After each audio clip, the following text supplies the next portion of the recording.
एक बार एक वैज्ञानिक ने शरीर की कार्यक्षमता को समझने के लिए एक शोध किया। उसने एक मेढक को लिया, शीशे के जार में उसे रखा और थोड़ा पानी डाल दिया।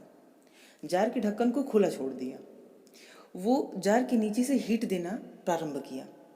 पानी जो जार के अंदर जो पानी था वो थोड़ा सा गर्म हुआ। मेढक को ये समझ में आ गया कि कुछ तो परिवर्तन हुआ है, और उसने उस बढ़ते हुए तापमान के साथ सामंजस्य बना लिया। वो बाहर नहीं निकला। पानी थोड़ा और हीट हुआ।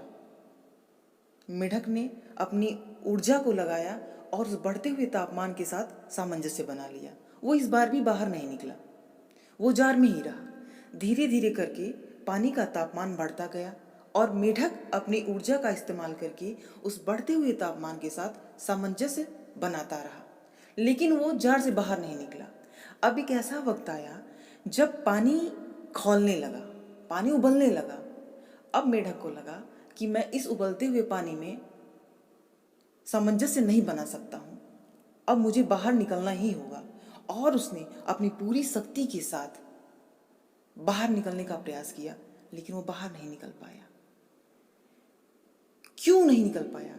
क्योंकि उसने उस बदलते हुए परिस्थिति से, उस बढ़ते हुए तापमान से सामंजस्य बनाने में अपनी सारी ऊर्जा खर्च कर दी। और अब उसे लगा कि वो सामंजस्य नहीं बना सकता है, और बाहर निकलने की कोशिश की तो वो निकल नहीं पाया, क्योंकि उसके शरीर में अब इतनी ऊर्जा नहीं बची थी कि वो बाहर निकल सके, और उसी पानी में उसकी मृत्यु हो जाती है। मेढक बच सकता था यदि उसे इस बात का आभास पहले हो गया होता कि वो जिन बदलती हुई परिस्थितियों के साथ सामंजस्य बैठाने की कोशिश कर रहा है वो उसकी मृत्यु का कारण बन जाएंगी, और उसे जीना है तो उसे इस जार से बाहर आना होगा। अगर ये समझ पाता तो वो बच गया होता, लेकिन वो नहीं ऐसा कर पाता है। ऐसा ही कुछ हमारे साथ भी होता है। हमारे साथ भी ऐसी ही कभी कभी परिस्थितियाँ बदलती हैं और हम समझ नहीं पाते हैं और लगे रहते हैं उन परिस्थितियों के साथ सामंजस्य बैठाने में। हम ये समझ नहीं पाते हैं कि हमें इन परिस्थितियों के साथ सामंजस्य बैठाना है कि हमें इनसे बाहर निकल जाना है। और एक वक्त ऐसा आता है कि हम उन परिस्थितियों में इतना उलझ जाते हैं कि हम घुटने लगते हैं। हमको समझ में नहीं आता कि हम क्या करें। परिस्थितियों के साथ सामंजस्य बैठाने की कला हमें आनी चाहिए। इसके बिना जीवन ही सुचारू रूप से नहीं चलाया जा सकता है।